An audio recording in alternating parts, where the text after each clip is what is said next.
nafasi hii niwakaribishe. Tunajiita the Crusaders for Christ, the Synagogue, na tunampenda Mungu. Tunahudumu mahali hapa chini ya Apostle Ndura Waruinge. Unapokuja mahali hapa, jua ya kwamba umefika mahali ambapo panafaa, na ujue ya kwamba ukifika mahali hapa ujue ni mahali ambapo utakutana na Mungu. Bwana apewe sifa. Tusimame kwa miguu yetu, na ili tuweze kumkaribisha mtumishi wa Mungu, tupige makofi yetu. Thank you. Chukua dakika moja umshukuru Mungu, mwambie asante. Nifungue leo masikio yangu nikakusikie kwa njia ya utofauti, mwambie hivyo. Ask him to change the way you've been hearing things. You hear it differently, because this is a different moment for a different purpose of your life. God is blessing you and has blessed you. This year is a wonderful year. A year of huge blessings, a year of a special anointing. Just speak to him. Thank you. Wasalimie watu wawili watatu. Just say hi to them. Just hi to them. Thank you. Your neighbor, your left neighbor, your right neighbor. Tell them, welcome to the synagogue, the arena of liberty. Mwambie, welcome to the synagogue, the arena of liberty, where you must be set free. Yeah, this is no business, monkey business here. Is you must be set free. And if you found that you are not set free, you are the captive of your own captivity. Say, I'm the captive of my own captivity. That is why you are not able to understand what you are doing here. You must be able to understand what you are doing here.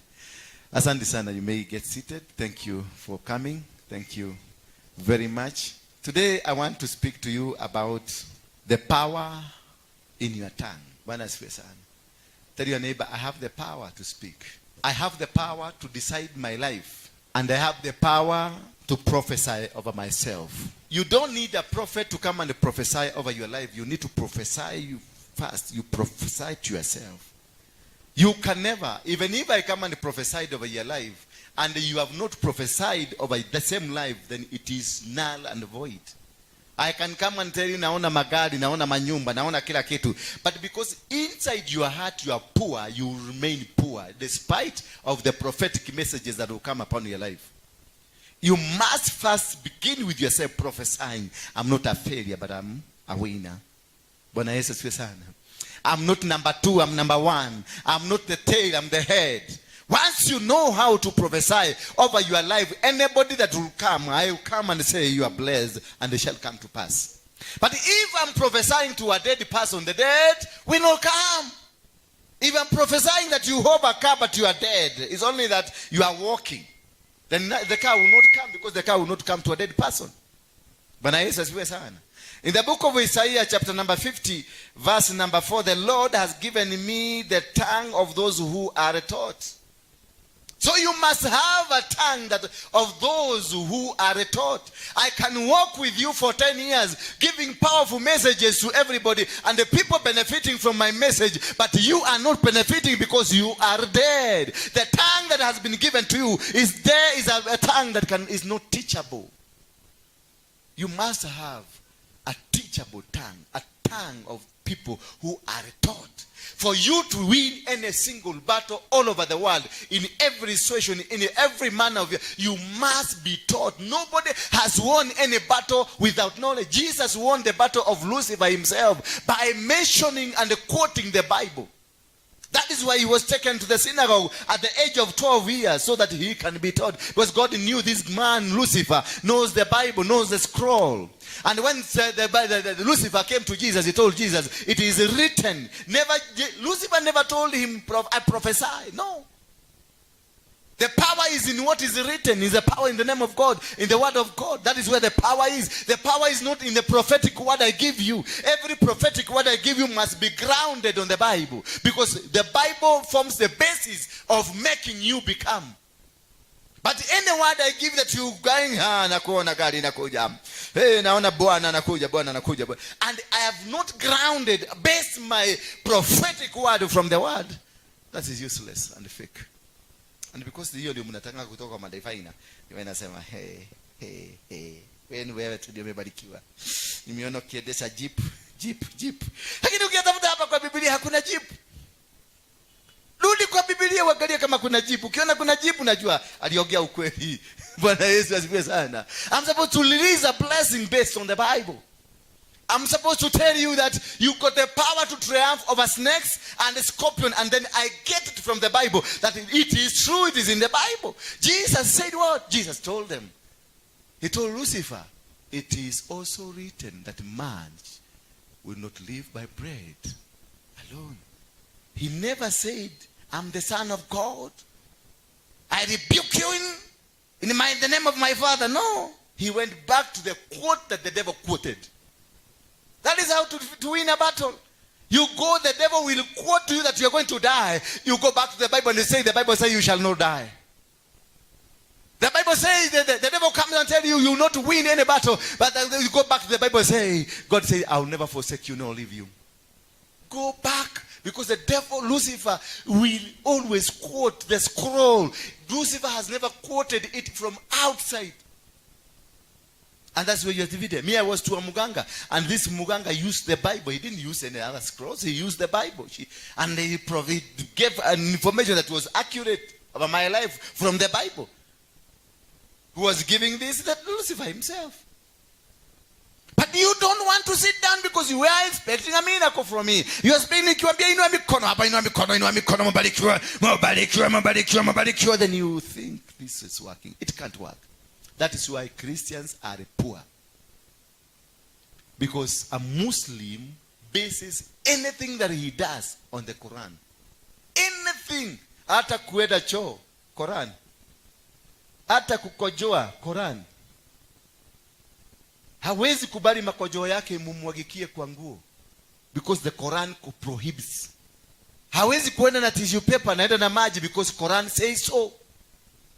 Hawezi kuguza wakati saa ya ibada ikifika saa 1 saa 7, hata ukuje na bilioni kwa truck unarudisha hivi na saa imefika na kwambia funga gari yako nionane na Mungu nikuje. Because a Muslim is scripture based. Is scripture what? Based.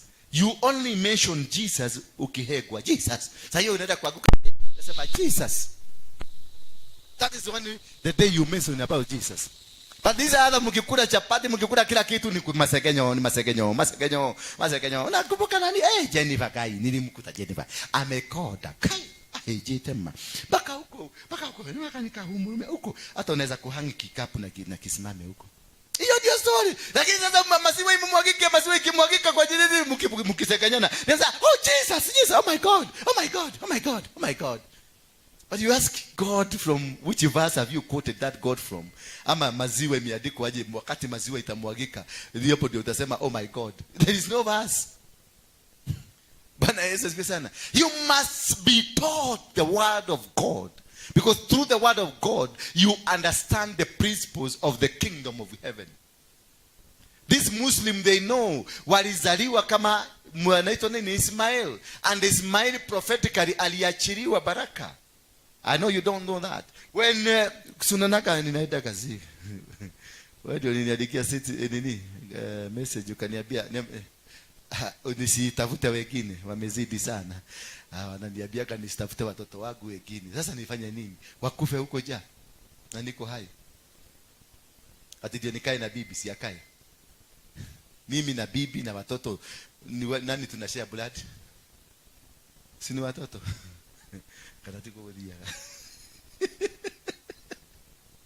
So Abraham, when he was told of this Hagar and the nation in Hagar, Abraham kwenda akachukua mtoto ule na akambless. Wewe wanaume, tunamwona mtoto kule, bless them. Bless them, release a blessing to them. Don't do that wakikuta kitoto kinapita hapo nasema sasa uko na bibi na umebeda bibi na bibi ametoka kwao ako na maneno 45 ametoka kwao umekutana naye tu sasa na damu yako inakula chokora hapa na uwezi kumzungumzia na utaki bibi ajue ati nini anakuja dadi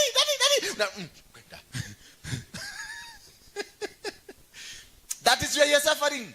Utaendesha magari lakini utakufa kama kapusi kale kanakufaga huko kwa takataka.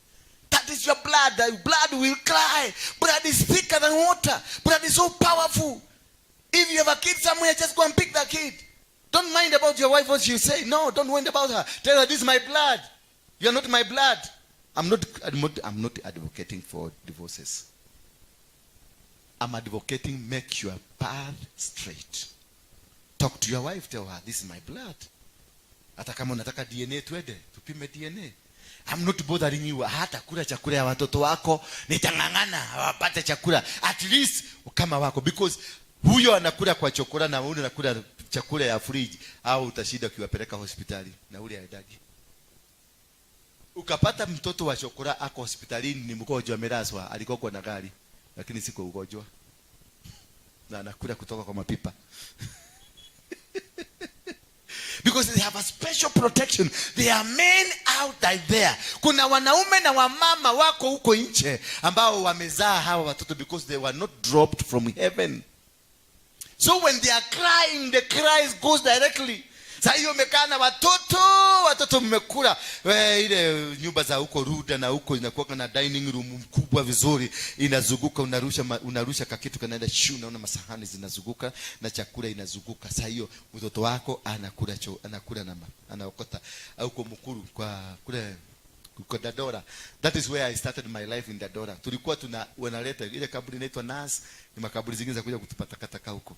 Sasa unashika hiyo katika hiyo gari, hiyo takataka imewekwa kwa karatasi moja. Sina kama ile karatasi ya nylon ya yellow, ya black, ya green. Hapa ameweka pupu ya mtoto iko hapo, ile chakula mlibakisha iko hapo, mashindano ya hospitali iko hapo. Sasa tulikuwa nafanya hivi, natoa pupu hivi, natoa pupu hivi, unakuta kibox kizuri chakula mnaenda mnakula. Na tukugojeka. Bwana Yesu asifiwe sana. Sasa hiyo ni ile chakula ulitupa huko. Mtoto wako anaipata huko juu ya mapupu ya mtoto. Sasa what is happening? God is watching over you. Hivi vitoto vyako vitakula, utasikia kimekuwa choked. Akikugojeka kanaanguka chini. Na kanaenda. Kale kako bado kana survive. Na Mungu atakuja kukainua siku moja na akaendeshe. Wakati umekwisha ndio utakutana na hiyo kitoto. Kikikuwa kimkubwa, kimekuwa kiminister, kinakuja kwa daddy, how are you? Unashindwa huyu mtoto amekaa wapi, alikuwa wapi? So the most of the suffering we are suffering, it is because of our own deeds. Correct the mistakes you have. We have so many mistakes, mami. Hii maombi mingi mnatafuta ni makosa ambayo tuko nayo, which needs you to sit down and be taught the word so that you can rectify your bad past, which God is able to forgive. God is calling for you, just repent your sin. Once you repent your sin, you are set free. Know the truth, and the truth will set you. And how else will you know the truth? You must know the word for the word to set you free. So mnaniangalia vibaya sababu mnajua venye mmefanya.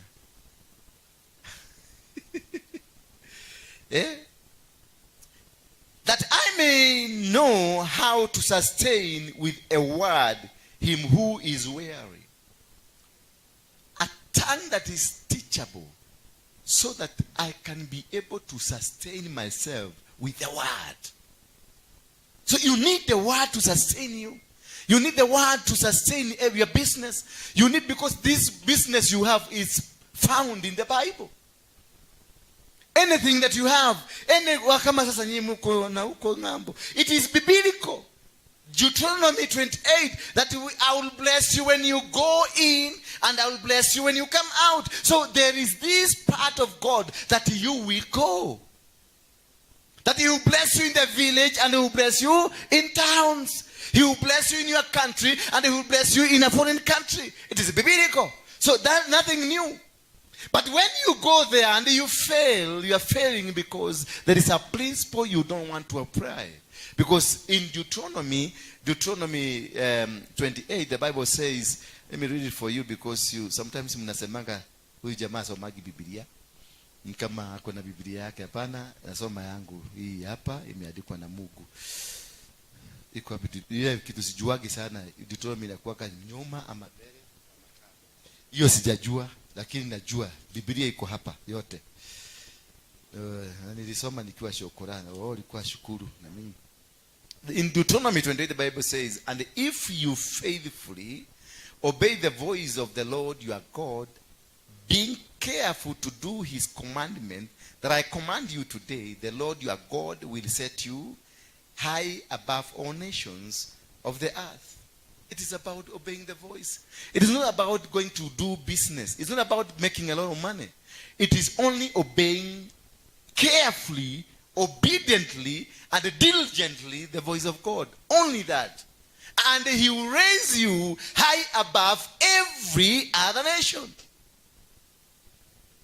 It's not one nation. Sio Kenya tu, atutainuliwa Kenya. You will be risen over every nation. You need to conquer. Where you go when you have the word of God, you need to conquer.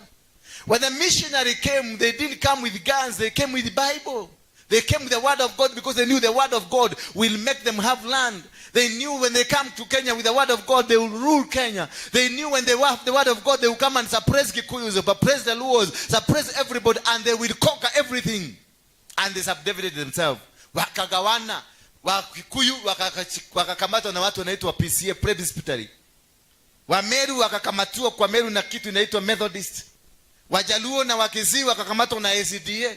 Wakamba wakakamatwa na nani? Ni AIC. Ndio nananga AIC Makongeni, AIC Machakos. Ndio imbo hii tunaimbiwa nyimbo moja kutoka AIC Machakos.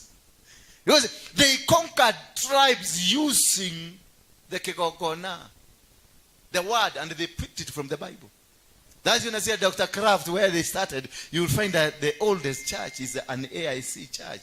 Because that is where aliingilia. Wakakuja kwa Wakikuyu, wakajua Wakikuyu wana behave hivi na hivi na hivi, wakatafuta a religion in a fit, constitution ambayo ina fit Wakikuyu. Na wakaona PCA ambayo ilikuwa Presbyterian Church from Scotland. Hii ukaona culture, ndio unaonanga kanisa ya PCA inakuwa na wasee na kila kitu na mama na kila, because that is the structure of a Mogekoyo. They fit it there and capture.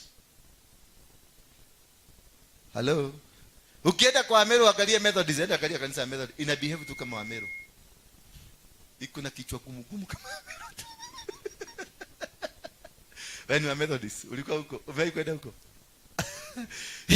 Wanatawala huko. Hiyo kanisa ikisema hauedi. Because hiyo ndio ile Kikokona ilitumika kukamata Wameru. Ukienda kwa Akisii ya Royo, kwa SDA na Wajaluo, huko wananyami. Saturday, ukimwambia mtoto huko Saturday, anakujaga hapa Saturday, lakini Saturday alikuwa kwao. Kwa sababu bado na believe huko ndio Mungu wako, hapa Mungu akuagi. Hapa ni miracles zinakuaga. Bwana Yesu asifiwe sana. So once you understand the art of capturing, you'll be able, and you can only capture your business or win any business or any territory using the word of God. Once you understand this Bible, in the book of Isaiah 45, the Bible says, I will give you treasures of hidden treasures. Hidden. And if only you, I will hold you. Let me read it for you. Ndio uweze kuelewa vizuri. Unajua naona ni kama mnaniangalia mpaka naanza kuogopa, lakini mimi siogopagi. Isaiah 45, the Bible says, Thus says the Lord to his anointed Cyrus, whose right hand I have grasped. He's speaking to Cyrus, whose right hand side imeshikwa mkono na Mungu. So you must be able, God cannot touch you when you are filthy. When not hearing his voice, God cannot allow you to walk closer to him. So this Cyrus is being held, mkono yako imeshikwa na nani? Na Mungu, right hand side. And it says, whose right hand I have grasped, to subdue nations before him, and to loose the belts of kings, to open doors before him. Ameshika mkono. Ebu kama mami, kuja shiko na Waruinge, wewe kaseme Waruinge alikushika. Which is your right hand side? Ndio hii. Ameshika mkono wake wa kulia. To do what? To subdue. Uradiko. To subdue nations. Not him to subdue. God to subdue nations for the sake of her. These kingdoms are oppressed, and to untighten the belts of the king for your sake, because amekushika mkono anatembea na wewe. Not you to fight, God to do the job for you. Not you to struggle, God to do everything for you. Because amekushika. When the master boss yako amekushika mkono, munatembea na yeye na ndio CEO wa Safaricom, na anatembea na wewe ni mtu wa kufagia. Everybody will want to come and ask you, who? I cannot imagine. CEO, alikuwa amekushika. Everybody will come to you because they know you have built a relationship. God will build the relationship by holding your hand. So whatever that will be happening on your way, itakuwa ni milango tu inafunguka. Thank you baba mami. Milango inafunguka kufunguka because umeshikwa mkono wako wa kulia. Why? Can an enemy unaweza kushikwa mkono na mtu ambaye hamsikiliza naye? So you must be able to have heard the voice of God and obey the voice of God for God to come to you. Akushike mkono akwambie, because you have listened, you've heard me, now I'm going to bless you. Praise be the name of God. So you don't need to struggle in your business. You don't need to struggle in your ministry. You don't need to struggle in your marriage. You need only to obey the voice of God and walk according to the will of God and do according to the will of God. And then God will hold your right hand and make you succeed and go where He wants you to go. I don't know whether you're catching me. Then He will what? He will unbelt kings. Atafungua mishipi yao ndio upate kuchukua kila kitu huko. When the belt is what? Biblically? Those people who are biblical, it in the Bible. We have the head, the helmet, speaking about what? Yeah? Salvation. The bracelet, righteousness. The belt, the truth. He will untighten the kings. Take everything from the kings and give it to you. Hallelujah. I will go, verse number 2 says, I will go before you and level the exalted places. To milima tote, I will go before you and make sure the land is leveled for you. Not you to go and level. Him, He will do it. God says, I will go before you. Before you go to Canada, God will have reached there na amekujengia kanyumba. People will be removed from a house. Literally, wewe ukuje upatiwe nyumba. Na huku Kenya. Hallelujah. Am I making sense to you? Am I? But this can only be found in you if you sit down to be taught the word, to understand the secret. These are mysteries of the kingdom. Because you need to understand the mysteries of the kingdom and how God behaves and how God works. When you are working on the mysteries of the kingdom, His things works for you in your favor because of only being faithful to the voice of God. Not faithful to the voice of man, but faithful to who? To the voice of God. And these blessings will follow you. Then in verse number 3, the Bible says, I will break in pieces the door of the bronze and cut through the bars of iron. I will give you the treasures of the darkness. Atavunja milango, avunje mageti, avunje mamegeko zile zimewekwa, mawe na machuma zimewekwa mbele zako. He will destroy them for your sake. And then wale wameficha mali wameficha, ataenda because He knows pale walificha, ataenda huko atakutolea, anakuambia shika hii. Only God knows where your money is. Only God knows where they have hidden your successes. He will cause them to bring them. He will cause them to bring them to you because He has revealed these things to you, because He only knows where they are. And this can only happen if you follow and hear the voice, because you will not hear. If you don't hear, He will not communicate with Him. You need to position yourself for hearing the word of God. You need to position yourself because He will be speaking to you, He will be telling you, ukienda kamukoji duka 1, 2, 3, enda tu uongee na wao. Enda tu uongee nao. The power of God. People will be caused to come and give you. People will be caused to come and support you. People will be caused to do something that it's unimaginable, because you have started following and hearing the voice of God. So any success you need in your life, any success you need in your business, any success you need in your family is listening to God. And if you listen to God, you become a friend of God. And when you are a friend of God, then God will do marvelously. When Enoch decided to walk with God and made God to his friend, Enoch has never tasted death until today. Because God will never pardon. If you're my friend, I'll support you. Do you know, there's this thing, I was listening, we were arguing with my son, and then my son was telling me, would you want God to be your friend, or you want God to be your father? Which one would you want to be? Would you want God to be your friend or your father? Your father. Would you want God to be your friend or your father? Would you want God to be your friend or your father? Father. And you? My father. Your friend.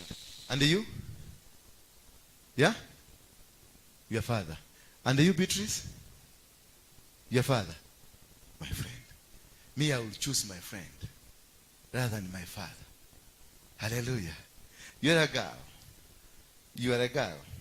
And you have a father. When you're in your menses, can you go to tell your father? Who will you share with? Yes. You share with a friend. That is the secret that Enoch realized. That's the secret that Abraham knew. Yes, he is my father. Let me make him a friend, because I want to share with him private things that I cannot be understood by anybody. You share with a friend a personal problem. Somebody know your boyfriend cheated on you and you are crying. Will you go to your father? No, you go to your friend. The things that will be restricted because God is your father, let him remain a father, but make him a friend. Because when he's your friend, you can share him deep things of your life that is happening. Make him a friend. And when you make him a friend, you not hautamkosea. But your father unarukanga kwa fence usiku unakuja saa 12. Lakini your friend utamwambia nimetoka. Na usiambia mtu nimetoka, nitapitia pale nyuma saa 12 unifungulie. But you can't go and tell your father nitaba kumahani ninekoshokotuko. Make God your friend. Because you can never betray your friend. When your friend is a friend indeed. Hallelujah. But your God is come respect, kabari. Baba nakaa huko na unakaa huko. Kwanza ukipatikana baba yako ni Mogekoyo, ni ile ya kuguruma sauti ukiwa pale na ukiwa hapa. Lakini if your father becomes a friend, you share, you discuss, and you can have a solution, easy solution, quick solution. But when your father is your father there and he behaves like a father, an African father, then there are many things that will go underwater and you'll not be able to come out of it. So make God your friend. Tell your neighbor, I want God to be my friend from today. Yes, make him a father who is a friend. Because their fathers, me, my father, tukiwa wadogo, tulikuwa tunamusikilia bali na alikuwa anatoaga sauti kwa sababu alikuwa mrefu.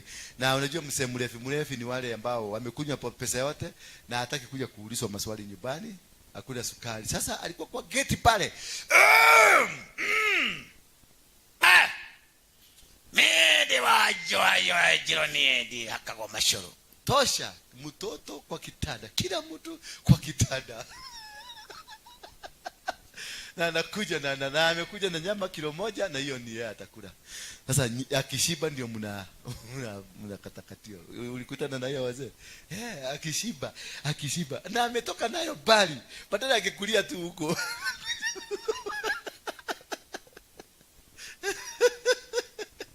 Akishiba ndio mnapatiwa.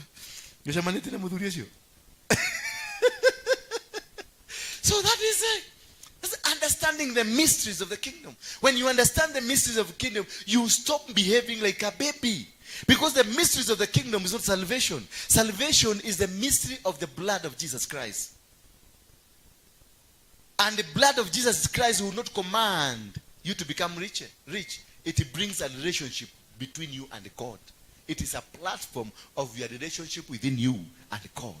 But when it comes to the principles of the kingdom, the principles, you must adhere to the principles of the kingdom. Because Muslims, they do adhere to the principles of the kingdom. And they get what they want. Wealth is about the principle of the kingdom, not about salvation.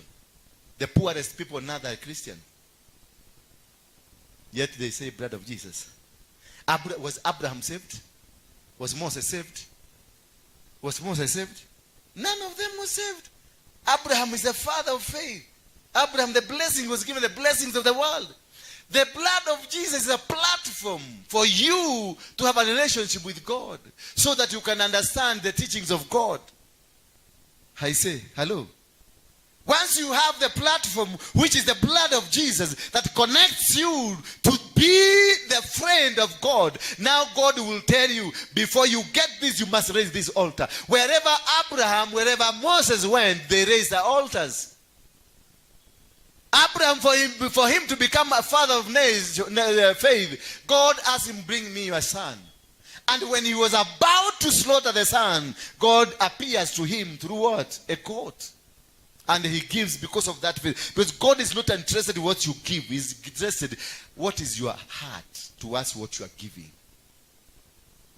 God is not interested in the end result. It is the beginning. Why were you giving? Why? Because he asked, give me your baby. And he was ready. Remember, the son asked him, I can see the firewood and I can see everything, a knife. Where is the goat? What did he say? God will provide. Because God is looking at the heart. At the heart of giving. Why did you give? Are you giving because uko na shida? You are sick? Mapepo imejaa kwenu. Sasa that is why you are coming to give. That's why we are failing. Give when you don't have a problem. Not because mapepo imekuwa mingi. Yes, it's right, you give. It's part of redemption. But if you can be giving before you get into this trouble, you will not get into trouble. If you give, because giving or sacrifices is like insurance. The principle of insurance is the principle of heaven. That we sacrifice to give ourselves protection from heaven. Anything that you want, money, business, anything that you want success on earth, you must sacrifice. For Solomon to have the greatest wisdom on earth, he gave out 1,000 what? 1,000 what? Yes, havers. 1,000. And that is why there is none till today has ever superseded the wisdom of Solomon. Because wamekataa kutoa, mimi nataka kuzitoa. Ni mushide na tano. A sacrifice that wins is a sacrifice that supersedes the previous sacrifice. Bwana Yesu asifiwe sana. If ukienda kwa mganga utoe 100,000 shilling kwa mganga na ukuje hapa niko na anointing ile kubwa kabisa uwekelee 5,000 ya ule ndio itaendelea. That's the principle of the kingdom. It's not about salvation. It's a principle of the kingdom. In the world of sacrifice is the highest bidder. Wins the battle. Wakati mfalme wa Filisti, Elijah alikuwa ameprofesaia wana wa Israeli na akaambia mkienda mtashinda. It was a prophetic word from the man of God. And they gave a sacrifice of a goat. Wakati walipambana mpaka saa 11 jioni, mfalme wa Filisti akaona we are being finished. Alishika mtoto wake wa kiume akamgongesha kwa ukuta, akafa, akamtoa sacrifice. And from there table turned. Watoto wa Israeli walinyoroswa. Baka wakaenda kuuliza Elijah, si you prophesied. But the sacrifice. Why God gave his only begotten son, so that whoever that believes in him will be redeemed. He gave the highest sacrifice. So whatever sacrifices you give, wacha kufikiria kutuma kakiri 10 katakuchange. Hapana. Ndio nakwambia fanya research, due diligence. What kind of a demon are you fighting in your family? For how long has it been there? If it is uganga iko kwenu, for how long has it been there? How many gods? Kama imekuwa for 100 years. Unaenda kwa jira kwa deje to bolishika na mbuzi ngapi zimechinjwa tangu siku 100 years. Hallelujah. Bwana Yesu asifiwe sana. Leo nimeenda deep sana. But you must be able to understand. I must force you to know and understand. And that's why I told miracle speakers, miracle speakers or seekers, miracle seekers, muende kule kuna tafutwa miracle. Hapa sitaki. If you cannot sit down because there is no miracle, hakuna. Whatever I'll come nikuwekelee mkono uanguke hivi, hata ukienda kwa mganga utawekelea mkono utaanguka. Don't equate me na mganga. I want to be a teacher. Rabbi Jesus, he taught the world. I am his follower. Mimi nataka kuimiliate kufanya kama yeye, because whoever that follows me will see the kingdom. So I want to follow him by teaching the word. Hallelujah. I don't want to follow him because miracle is done by anybody. Yule jamaa wa TV anaitangwa alikakabadra kala alibakadada kabadra anaitangwa alibaka ule mzungu ule anafanya kanashika kaba hivi nakata na makasi alafu anafanya hivi anachomoa kaba. Sio ni miracle? Ama miracle sio miracle? Ukatakata kitu karatasi ukatakata alafu uweke mahali hivi wewe uichomoe ikiwa kuku. That's a miracle. Sasa mnataka kunireduce mpaka kwa hiyo kitu? No. This Kenya must change irrespective of who you are. Ndio nakwambia kadanga na watishia na wabia bado mimi ni komanda. Hallelujah. We must change. For miracles don't come here. Go with your money. I have money. Chukua pesa yako kwenda nayo. But if you want to sit down and nikufundishe so you can set yourself free, that's a greatness. Because kutafuta kazi, kama ni kazi unataka iko kwenye Biblia. Kama ni utajiri unataka iko kwenye Biblia. How to get these riches is in the Bible. It is only by obeying the voice of God. How many ulikuwa unajua hivyo? That only obeying the voice of God you can change. Ungekuwa ukivuta hizo vitu unavutanga? Wewe. Si uliweka tu damu yako kwa karatasi na ukauza soro yako? You obeyed what? You obeyed what? The voice. Aliambiwa tu akate kidole aduge. Huyu jamaa ametoka kwa Freemason huko ndani deep sea. Huyu jamaa ni rafiki yangu sasa. Na kama ni kanisa lingine wagemkuja baba. Kama ni kanisa lingine wagemfukuza. Angalia this man. Now he's a good man. A bright man. A handsome man. It's only that he's short, but because mnatakanga tall and handsome. This guy from Freemason. Na aliuza damu yake tu aliweka hivyo kamoa kwa karatasi ya white, alafu then he said words. Soro yake kaenda. He obeyed the voice. Hakuobey kitu kingine, the voice. Na akafanyika na akarecruit mapasta. Ama ni uongo? Kweli. Ni kweli. Mapasta ni 3 tu peke yake. Mapasta saizi wako kwa Freemason. Na unaona kama mtu kale kana recruit. Alafu kikuja hapa. Kumbe ni maroho ya Freemason inafanya kazi. He obeyed what? The voice. So many of us are here suffering, are in this problem, not because of anything else, but because you obey the voice. So you can also counter this by obeying what? How did you come here? The voice. Because niliona tu kwa YouTube na there is something yenye ni push nikuje. Uliona kwa YouTube ukaona na macho? Ukafanya nini? Niliona na macho. Macho akasikia. Macho akaona. Na masikio akasikia mahubiri yako. But finally kuna certain spirit yenye linituma. Ikasikia voice. Ikakwambia enda huko ndio utapata deliverance. And he came from Mombasa. Na alipotushuka basi hapa alishikwa na polisi kalia hapa hapo. Alishikwa immediately alishuka kwa basi. Polisi kuja. Na kaambia alikuwa na tout. Na ako na receipt inaonyesha ndio hii. Ako na receipt ya basi. Nimeshuka na askari anaona akishuka. Lakini alikamatwa na kaambia touting. Uliandikiwa touting? Touting ni makanga. Kwa hivyo ulifanya makanga Mombasa ukakuja kushikiwa Nairobi. And this policeman was commanded because alikuwa amepita akageuza akaambiwa shika huyo mtu ni wetu. Hivyo hata hiyo askari ni wa Freemason. Alikuwa anakukamata kuja unaenda wapi? Kuja hapa. Bwana Yesu asifiwe sana. Sasa you cannot win this battle if you don't understand this word. Hauwezi. You need to sit down and be taught. Tusimame kwa miguu yetu.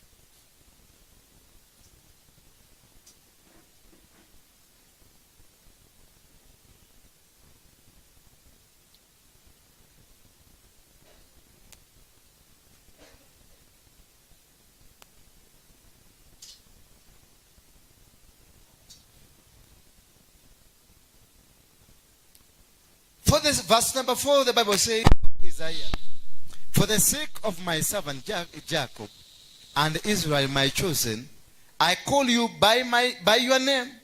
I name you, though you do not know me. I am the Lord, and there is no any other. Beside me, there is no God. I equip you, though you do not know me. So you don't need to know God. You only have a relationship, good relationship with God. And God will equip you. And he knows by your name. Anakujua. Though you do not know him. Only the voice, that is what you need to understand. Bwana Yesu asifiwe sana. I want you to go mbele za Mungu tu. Mwambie, I want to hear your voice today. Reconnect me to understand your voice. Reconnect me, God, back to you. Open my ears. I want to be listening and to be hearing from you. Just surrender to him. And these small issues mnekuwa nazo, they will not attack you anymore. You will never find them. They will be out of your life. Any business you want, just hear the voice of God. Because God, if you listen to to God, then God will be commanding you to go anywhere you go, and nobody will grab your business from you, because the voice of God will have covered you. He says, nitaenda mbele zako. I will be there before you start a business. I will be in China. I will be in Turkey. I will be in India, already transacting for you. You will come only to witness the marvelous work I have in your life. That's the secret of understanding the kingdom of heaven. Inua mikono yako tu juu. Sema, Bwana Yesu, nimekuja hapa siku hii ya leo. Sikuwa najua mapenzi yako yalivyo. Lakini kutoka leo nitakusikiliza, nitakufuata na nitafanya mapenzi yako. Sikukuja hapa kutafuta wewe ndio unisaidie. Nimekuja hapa kwa sababu wewe ni Mungu. Na nitaishi kusema wewe ni Mungu.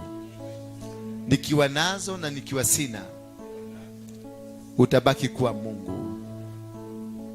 Thank you, Jesus. Father, I thank you. Ninakuabudu jioni hii. I bless your name, Father. I glorify you because you are the Lord. You are my Father and my salvation. You've sent these children to this house because you know there is something for them in this house. I command these blessings to go to them. Whatever they come looking for in this house, may they receive it in the mighty name of Jesus Christ. I break every bondage, every curse, every generational curse, every personal curses, every territorial curses against themselves. God, I destroy them. I dismantle them. I bring them down in the mighty name of Jesus Christ. Ninavunja mikataba na damu zote zilizotolewa za kishetani. Kule souls zao ziliuzwa kwa shetani, ninaziregesha kwao. I bring back, narudisha nyota zao, ninarudisha pesa zao, ninarudisha familia zao na ndoa zao, business zao naziregesha mikononi mwao. Speak to these souls tonight, Father. When your son Jesus alikuwa navuka upande ule mwingine, akapatana na mtu ambaye alikuwa amepagawa na demons nyingi. Alipofika pale, zile demons zikaanza kuondoka.